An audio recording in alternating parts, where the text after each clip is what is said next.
All right, questions for Coach Beard? Obviously, it was a tight game, came down to the very end. What did you like about your team's effort to pull out the victory?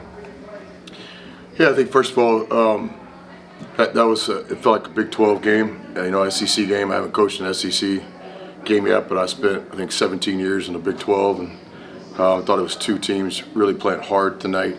It was a physical game. Both teams got to the free throw line. Wasn't the prettiest of games, but you guys will see a lot of those type games in the Big 12. I think from our point of view, our defense was on point tonight to hold a team that talented to, 34, 35% shooting. We had a big time emphasis on guarding the 3-point line tonight. That's really kind of what we hung our hat on. Offensively, we got the 4 guys in double figures. We could have easily got that 5th guy, so that's kind of the way we play. I thought it was two teams just really going at it. I think it was kind of a game of runs. Certainly from our point of view, with about 6 or 7 minutes left in the game, we thought we were getting out toughed a little bit, which doesn't happen a lot. We're not going to win every game. Sometimes we run out of time, but we don't like to be out toughed. And I thought that those guys were going right at us. They were getting to the free throw line. I thought it's a hard game to officiate, but those guys are the best in college basketball. I think from our point of view, I think we got grittier down the stretch. We took the ball to the basket, and we got some key stops when we needed them. What is it? You kind of mentioned that stretch when you guys may have been out tough. What does it say about your team that you guys were able to pull through that, especially without making field goals for a good chunk of that second half? Yeah, hopefully we can fall back on that because the season's going to have a lot of highs and lows, and you got to stay the course. And every 40-minute game, especially these SEC Big 12 type games, it's kind of a microcosm of the whole season. Like in that 40 minutes, man, there's going to be some times where you're playing well. Can you handle success? There's going to be some times where just things aren't going your way. Can you stay poised? And I thought we did. I thought it was literally one of those games where the team that probably had the ball, last, had a chance to win. Fortunately for us, we were up 3, and so we were able to foul and put the game in a free throw shooter's hands. There were a couple of plays that shifted the momentum in UCF's favor. How did you focus your team back down and take the lead? Well, the first thing is we just had great respect for the opponent. Coach has been doing this a long time. I told him today before the game when we shook hands, I've studied his team for a long time. And his teams always have an identity offensively and defensively. And obviously they got great talent on this year's team. Like all of us in college basketball, we're all trying to figure it out. Everybody's kind of got a new team for the most part. And I predict that'll be a good team. That team will be competitive in the Big 12 and have a chance to win some games in the league, no doubt.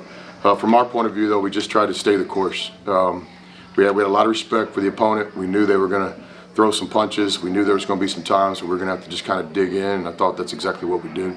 You spent a lot of time in the Big 12 through the years, Texas Tech and Texas. What will conference play be like for UCF going into the league next month?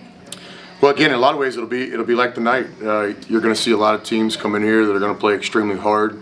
There's going to be great players on the floor every night, and so I thought, tonight was a night where both teams get to the free throw line over 20, 25 times. That's what it felt like to me. And victory is going to favor the most aggressive team in the SEC and in the Big 12 and in BCS basketball. And tonight, I think that's probably a pretty good game for the fans to go to because you had two teams playing super aggressive.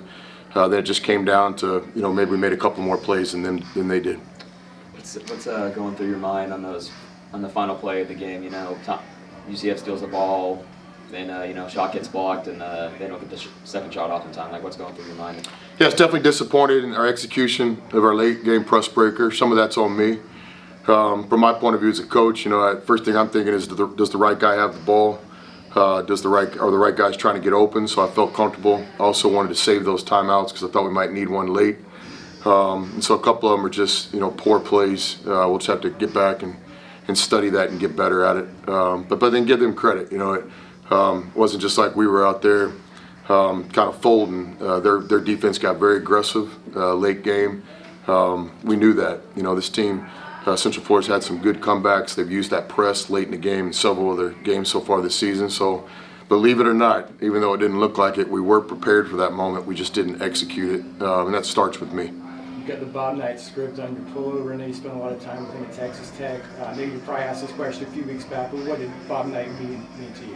Yeah, it meant everything to me. Second to my own father. He made a bigger impact on my life, him and Pat. Gave me a chance when I was a junior college coach years ago when when others wouldn't. It's like getting a PhD and coaching every day. Just a great family, and I'm really proud to be associated with Coach, and I always will be. You mentioned UCF kind of in the second half. It seemed like they pressed up the intensity there. How do you tell your team to match that intensity and that toughness that you were talking about, how they were toughing you out in that second half? Yeah, our timeouts, there wasn't a lot of scheming going on. We were literally just having conversations, exactly what you said. Like, guys, we're getting a punch from a really good, well-coached team here. I thought we got in the middle of the second half, we were just settling for too many jump shots. Defensively, our help wasn't there. It's a really hard team to guard one-on-one. They will be all year long. They got really dynamic players. So our game plan tonight was to have a help defense. We did a lot of good things, but certainly there were some possessions we'd like to have come back to us. You're 9-0 now. You're still a work in progress, as you mentioned with the team.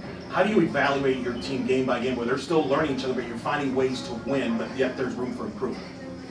Yeah, we spend a lot of time evaluating, every day in our process. It's not just the games. We try to get better in practice every day. We try to get better in the individual part of playing for Ole Miss, and we're just trying to trend in the right direction. And so certainly, to win these 9 games to start the season, I think is a credit to our guys. I do think we're a team that, it's going to have to demand some respect. We've won a lot of games. I don't know how many undefeated teams there are, but I'm assuming not many left, and there's just not a lot of narrative on our team right now. And I think our guys are using that, and so they're using that. I think we do appear to be kind of a team that has a little bit of a chip on our shoulder right now, so that's good. Any more questions for Coach?